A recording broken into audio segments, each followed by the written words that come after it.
Good afternoon. I'd like to reconvene our open session of the Long Beach Community College Board of Trustees for March 24th, 2015.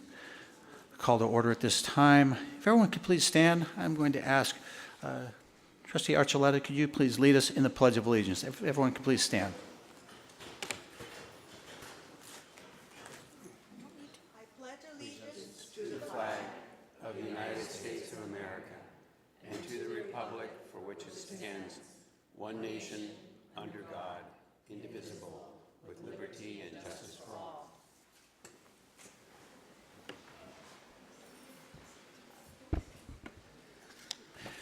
Madam Secretary, if you could please call the roll of the Board of Trustees.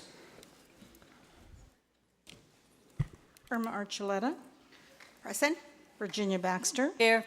Jeff Kellogg, Here. Doug Otto, Here. Sunny Zia, Here. and Student Trustee Orozco. Present. Report out on closed session. The board has approved in closed session the termination of employee ID number 0002216. That is the only item that was dealt with during closed session. The first item of business is 2.5, approval of the minutes for our meeting of, So moved. motion by Trustee Zia. Is there a second? Second. Second by, I will slow down. The Trustee Archuleta will hold.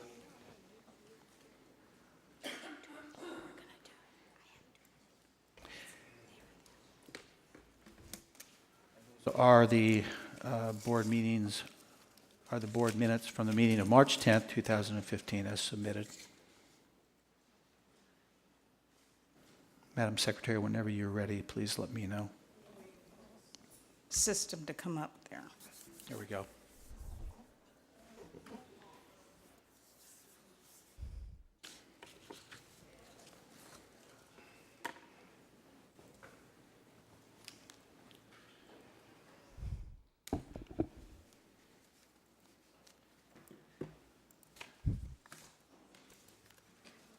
Okay, Irma Archuleta.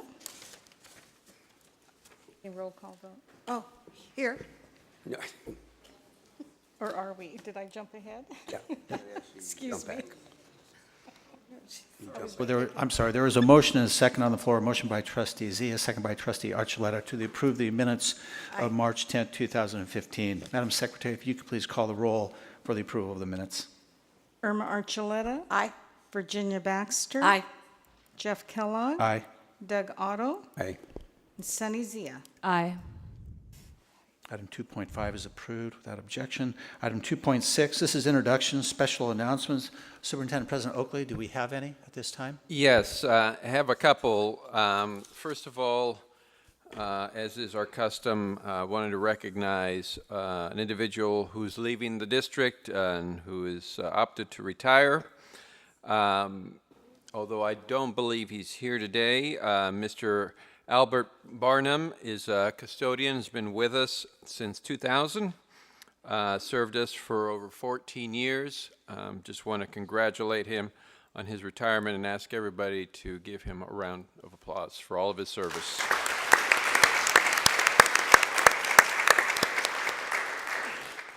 Second, I do want to make an announcement before it gets much later in the agenda and we lose folks. You know, every year we have folks who join the college and who leave the college, and we have an individual who's leaving us who came to us as a young administrator, made a great impact on this college, and like all other children, eventually they grow up and it's time for them to leave. Cindy Viscachil has been appointed the Vice Chancellor of Human Resources for the Coast Community College District. Wow. So I want to congratulate her, thank her for all of her service to this college. She has done tremendous work, not just in human resources, but also just always being active, being a huge supporter of athletics, trying to get everybody out to the games, and just being a true Viking all around. So Cindy, thank you for all of your service. You will be missed. You won't be too far away, but you are always welcome to come back to the games. So, congratulations.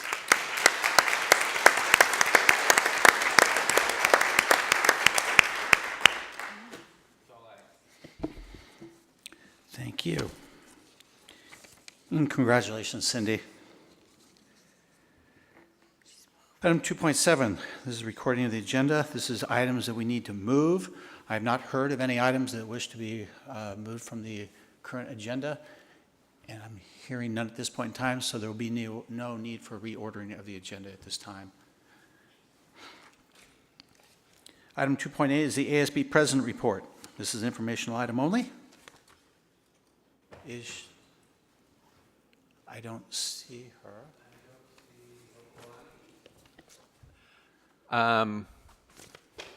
Perhaps we can reorder the agenda and If she shows up, please just let me know and I will pull this item forward. It's informational only, so we can do it at any time. Next item is 2.9. This is the public comment on agenda items. A total of 3 minutes will allocated for each speaker with a maximum of 20 minutes. I have 9 speakers. So I am going to ask that the speakers, and if we can't do this, please tell me, Madam Secretary, but 9 speakers, 3 minutes. We've exceeded the 20 minutes. So if I can ask each speaker to take 2 minutes to address the board, it would be much appreciated. This again is on agenda items only. So I will begin with, and is that appropriate, Madam Secretary? Can we do that? It'll show 2 minutes up here. All right, it'll be 2 minutes then. That's acceptable. So we'll begin with Cindy Fry, followed by Kathy Ryan, and then Karen Roberts for the first 3 speakers. So Cindy, you're up.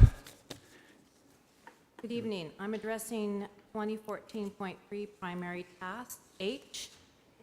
Nearly 700 part-time instructors teach at Long Beach City College. None of us have paid office hours. If our students need help outside of the classroom, well, what do? Tell them that they're out of luck?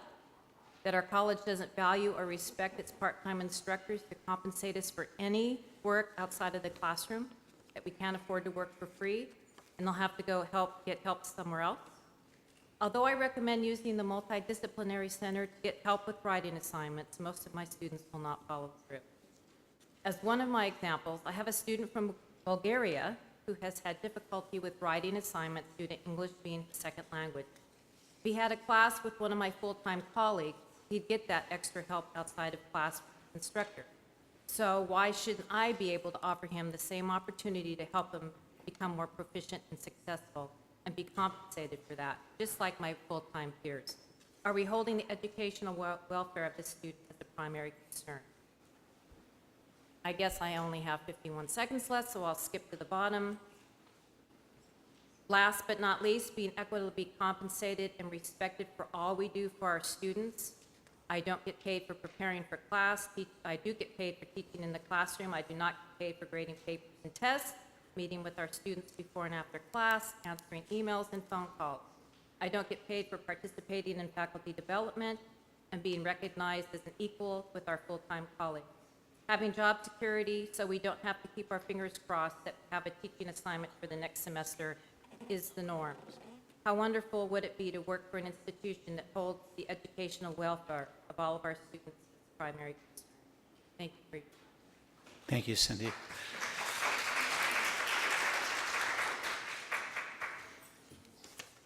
It's right before us, so we have, President Oakley and trustees, my talk kind of parallels with our April payment, our tax payment. I didn't attend last month's meeting, but I did listen to it on YouTube. For too long, I think the residents have sat by idly and let those in charge of our money spend it without questions. We do not know the process of administering or supervising projects, or if the people in charge of these projects are prudent overseers of large sums of money. It is known that the cost of a bond doubles before the project is completed. When a multitude of people get involved in the mix, there is always a chance that things become very complicated. Even good people can easily turn their heads. In, excuse me, approved deals, they're a little shady, or give the appearance that a budget is balanced. What I didn't like about the last meeting was the dismissive attitude some trustees had about the questions being asked and the disdain they seem to exhibit towards Ms. Zia, who is asking questions and very viable questions. Some of the trustees seems to feel that by asking questions, she is impugning their character. Even if that was so, sometimes it is necessary to go above and beyond to get the answers in order to safeguard the people's money. The people voted for bond measures to finance many projects at the college. Therefore, those whom we have trusted our money should be more than happy to answer the questions and not worry about, meeting. After all, they chose to be here. If it appears that a member of the trustees has singled out Sunny Zia to embarrass her by agendizing an item to bring before the Board of Trustees any improprieties about how she is acting at the meetings or if she is abiding by the rules. If this is an attempt to silence Sunny, I object to this style of politics. Kathy, your time expired. My question is, if you don't like the questions and you're really giving an appearance that you don't like full disclosure. Thank you. Next speaker is Karen Roberts, followed by Larry Bolin. Good evening. According to administrative regulations on the Board of Trustees Code of Ethics Standards of Practice, board members shall study the mission of Long Beach City College and faithfully conform to it, thereby creatively serving its ever-changing community. The mission statement includes valuing and encouraging a civil and ethical campus environment. Civil, as befitting all of us on campus and our interrelationships with one another. Ethical, as in principles of morality pertaining to right and wrong conduct. Morals, as you know, carry with them obligations. Of course, the obligation to act with integrity and be responsible to the campus community is being modeled for you by Trustee Zia. According to the mission statement, equity and diversity are valued at LBCC, but my question is this. How can LBCC promote equitable student learning and achievement when the working conditions of the largest employee group, the part-time faculty, are unstable and unpredictable? The average hourly pay for part-time faculty is the lowest of all surrounding public colleges. These students deserve better. They deserve to be learning from competitively paid part-time faculty who have employment stability. Rehire rights, for example, enables faculty to develop mentoring relationships with students that support their educational careers. You can justify your behavior by citing economic factors, but you've become addicted to low-cost labor. Further, that you engage in such practices creates an unethical campus environment. Stop viewing us as a cheap labor source that mechanically feeds the bottom line and profit margin. We are human beings. Part-time faculty are a viable, organic system that brings true value to all aspects of this college, especially to students. I challenge you to examine more closely the values of the mission statement and treat us as such. Thank you, Karen.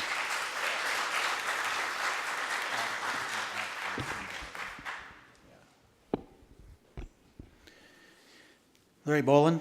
And again, ladies and gentlemen, this is for consent calendar items that we have before us. Labor negotiations is not before us. That's a non-agenda item. So please respect what we're trying to do here as well and stay on the subject matter. I want to speak to 4.2. Is that within? Larry, you have 2 items. Yes. So start and see what you can get through on those 2. Oh, so I don't get a separate chance at the second item? Let's get through because the clock is running. Let's see how good you are at this. Well, thank you, Mr. President. I have an idea for Vice President Otto if he goes to Sacramento to his meeting.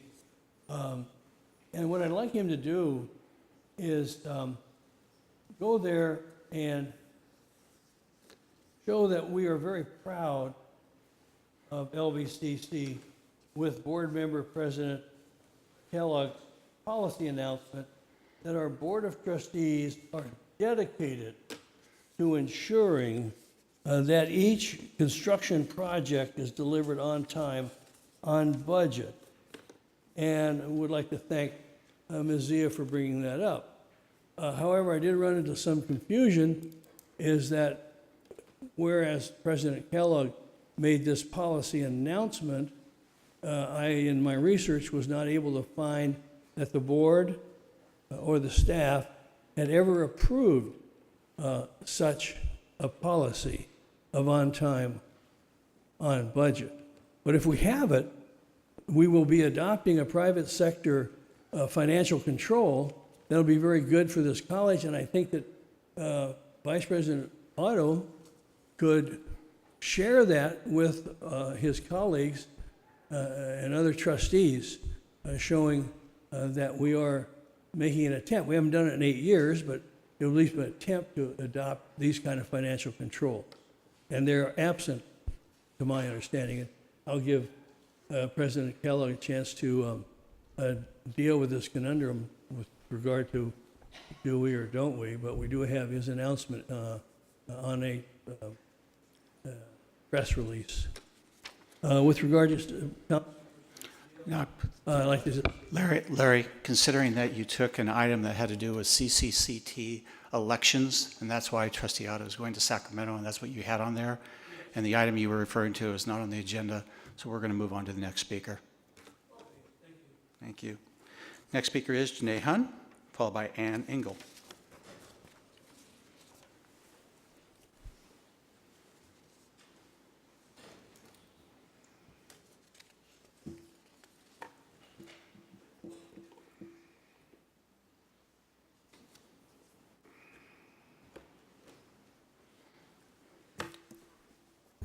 Good evening. I have a few questions and comments on agenda item 4.3. My first question is this discussion action item in regards to the entire board? In reading the board regulations 2014.8A, it states the board has the responsibility, the very good responsibility, for monitoring the board. And I take that to mean the entire board. Recent Press Telegram articles quoted board members making disparaging comments about Trustee Zia, and the articles disturbed faculty and staff, as we did not find the comments to be professional, civil, or ethical. And as I read this discussion action item, it doesn't seem like it's in alignment with the board regulations in 2014, detailing the process to take if in fact there are ethics violations that are thought to have occurred. Namely, the first step does not entail taking legal action, which today's agenda item 4.3 states. So I just had questions about that. And then lastly, I want to thank Trustee Zia for her consistent presence and willingness to listen to the concerns of students, employees, and constituents of the district, which is following Regulation 2014.2E. Her efforts to achieve transparency are also admired by campus and community constituents, as she consistently keeps her attention to advocating for students as her primary concern, as stated in Regulation 2014.3. Thank you. Thank you. Ann Engel. And I'm sorry, I jumped past, and so next we, Carolyn, I didn't do it purposely. Carolyn Sable will follow Ann.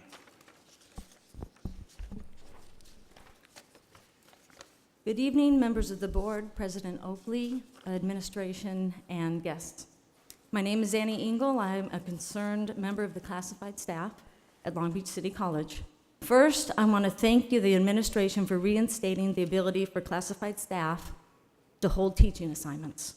To those that have the desire and the abilities to teach, this supplement to their income is critical and was a great blow when it was taken away.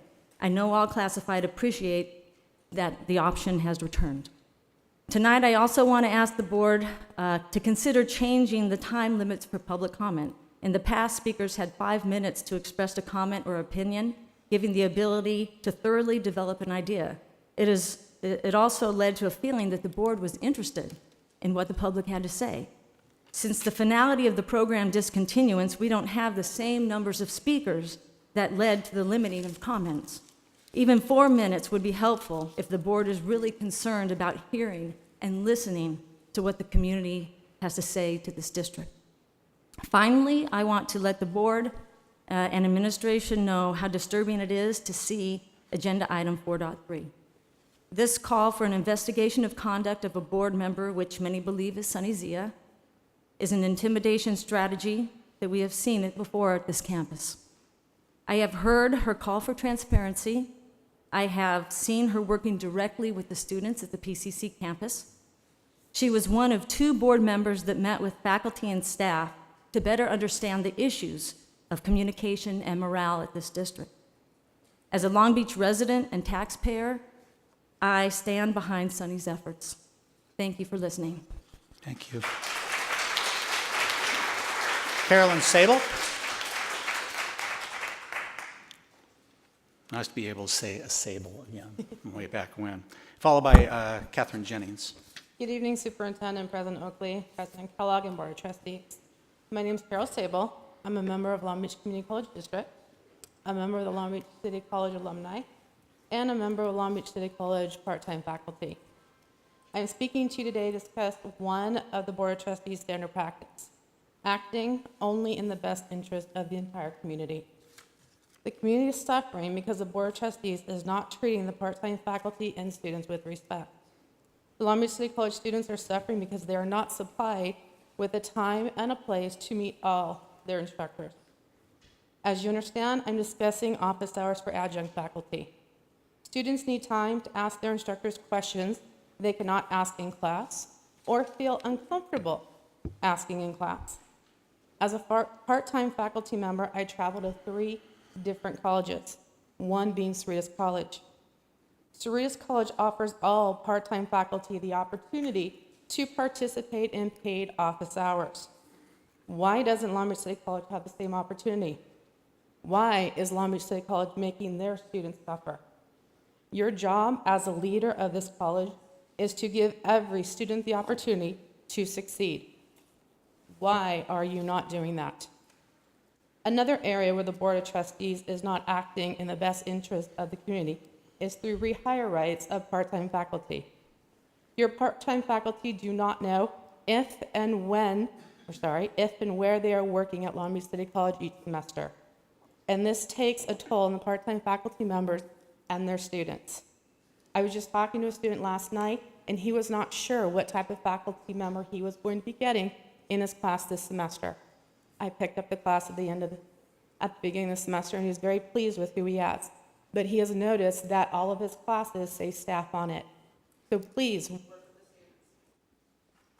Thank you, Carol. Kathleen Jennings.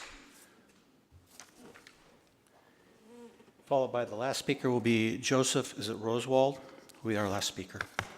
Good evening. First of all, I want to say thank you very much for the wonderful new smart rooms and offices at PCC. I have to say that this semester has been an absolute delight. Everything seems to work. The officers are great. I have a new computer to go with my new office. And they had forgotten and left me a printer that was about 5 years old and it didn't work. I called them, and in 24 hours I had my new printer. So I have just been in heaven. And it's just, the students are happy. It's making teaching just almost, I want to say almost effortless. But I did have some other things that I came here to talk about. And and the time, it really isn't right because 3 minutes is not enough, okay?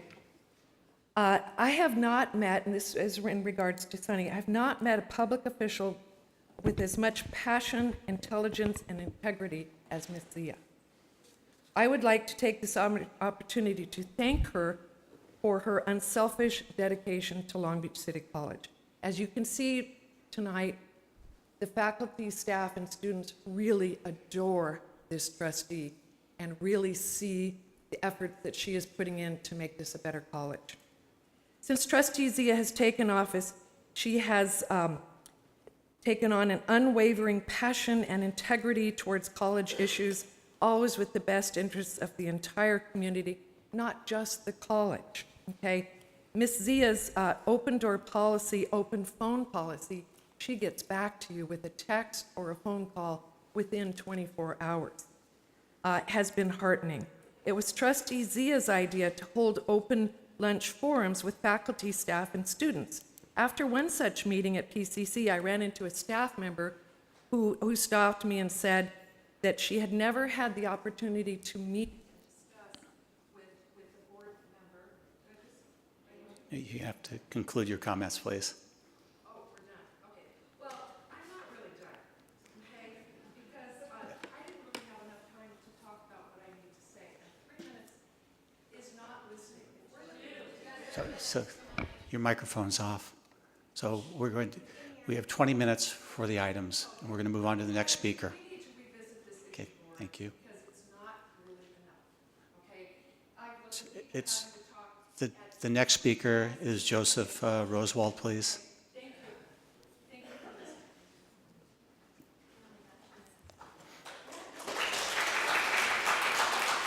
Excuse me, am I coming on Joseph, slide over a little bit towards 4.2 the... or 4.3? Which one? There you go. I don't know. Hello, my name is P. Joseph Rosenwald, and there was a part of the meeting where President Kellogg said the attorney, Spencer Covert, was nodding his head, and then to go into executive session. It was part 6 at the 23rd minute, 24 seconds. I really think that you need a parliamentarian here to be sure that Robert's Rules of Orders are being followed. On the Community College League of California, it's a $1 million organization.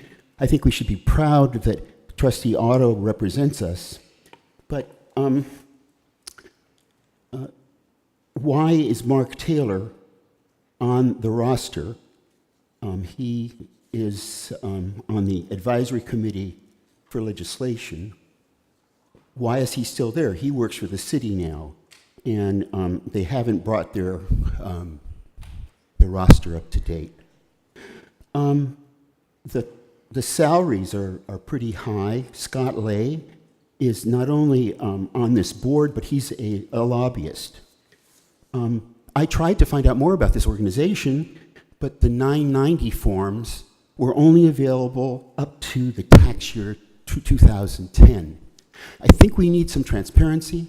I'd like to see anyone who goes up there do a short report of what transpired there. I think that's very important, and I don't know where to find a report about it or what the topics were. It just did not lend itself to that. Thank you, and thank you for allowing me to speak. Thank you. All right, that finishes our public comment. On to agenda items, we'll now move to present. I'm sorry, we're going to step back because I noticed she walked in, and I would like to have at this time, the ASB President report. This is an informational item.